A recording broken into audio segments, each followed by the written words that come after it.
안녕하세요. 법무법인청 곽준호 변호사입니다. 오늘은 유사수신 사건에 있어서 소위 중간관리책이라고 불리는 사람들의 쟁점에 대해서 말씀을 드리겠습니다. 중간관리책으로 불리는 사람들은 어떤 역할을 하는 사람들이냐면 자신도 투자를 일부 하면서 하위 투자자들을 끌어다가 투자를 시킨 사람들을 이야기하는 것입니다. 또는 자신은 투자를 하지 않으면서 다른 사람들을 끌어다가 소개해주는 경우도 일부 포함이 되기도 하고요. 대부분 이제 중간관리책을 자신이 직접 투자를 하지 않고 소개를 해서 하는 경우에 있어서는 요즘에 보험 영업을 하시는 분들이 보험 영업보다 유사수신 업체의 수수료가 더 조금 높으니까 보험 영업을 하면서 같이 투자처가 있다고 하여 사람들한테 돈을 받아서 투자해 주는 경우들이 있고요. 그것이 아니라 본인이 투자를 하면서 중간관리책으로 되는 경우는 처음에는 어느 정도까지는 자신도 일반 투자자였다가 보니까 수당이 괜찮고 수당도 잘 나오는 것 같고 또 이런 마케팅의 특성 양쪽 라인을 만들었을 때 돈이 솔솔하게 들어온다, 소개 수당도 만만찮다, 이걸 알게 되는 순간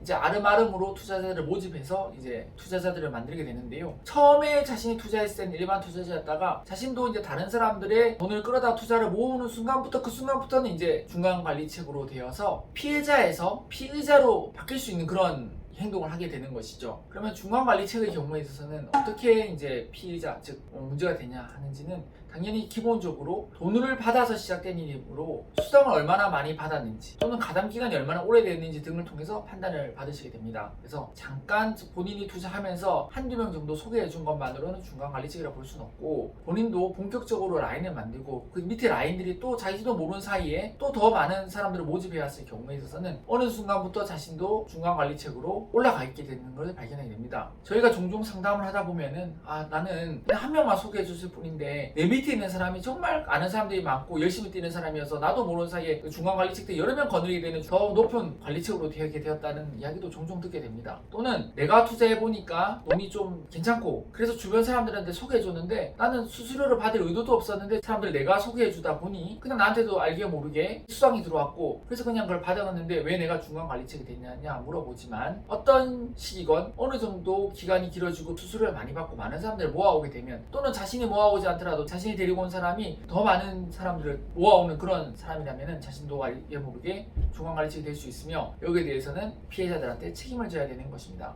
중간관리책 사건 같은 경우에 있어서는 완전히 회사에 속한 운영진이라고 볼 수는 없기 때문에 일종의 총판적인 개념, 즉 마케팅 일의 일원인 개념이기 때문에요. 그것에 입각해서 수사 및 재판을 풀어가야 됩니다. 그것에 입각해서 풀어간다는 점은 자신이 어떻게 돼서 중간관리책이 되었는지에 대한 경위를 먼저 설명해야 되고 자신의 수당 체계에 대해서 밝혀야 되며, 그리고 자신이 회사 쪽 입장이 아니라 자신도 일반 투자자 쪽 입장이었다는 걸 어떻게든지 그쪽으로 방향을 몰아가는 것이 중요하다 할 것입니다. 그렇다면은 중간관리책에 있어서 형량이나 또는 가담 정도에 따른 처벌이 문제가 될 텐데요. 가담 기간이 길어지면 처벌이 높아지는 건 당연한데요. 그 처벌을 줄이기 위해서는 어느 정도 합의가 필요합니다. 따라서 자신이 받은 실제 수익을 줄이고 가담 정도를 밝힌 다음에 그 다음에는 피해 금액에 대한 어느 정도 합의가 필요한데 자신도 모르는 사람하고도 합의가 돼야 될 수도 있습니다. 왜냐하면 자신의 직계 하위 모집책이 또 다른 모집책을 데려와서 또 투자자들을 모아왔을 경우에 있어서는 자신의 밑에 라인에 대해서는 책임을 져야 되는 경우도 있기 때문입니다. 저희가 맥심이라든지 또는 IDS, 퀀텀 셀 수 없는 사건들에 있어서 이런 경우들을 많이 진행을 해왔는데요. 그때마다 상당히 억울하다고 보일 수 있는 분들도 많이 상담을 했지만 억울하다고 해서 무조건 고소한 사람들에 대해서 또는 나도 모르는 사람이 왜 나한테 와서 피해자를 따지냐고 하는 것만으로는 해결이 안 되기 때문에 전문적으로 하나하나 한 명 한 명에 대해서 되짚어서 수당 체계와 수익 구조 그리고 자신이 얼마나 수당을 얻었는지, 나를 고소한 사람은 실제적으로 수당을 제외한 원금 손실은 얼마나 됐는지에 대한 검토부터 정리를 들어가야 됩니다. 어떤 사건이든지 경제 금융 사건에 있어서는 금전에 대한 정리, 실제 피해 금액에 대한 정리 등이 가장 우선이고 제일 먼저 이루어져야 되는 것입니다.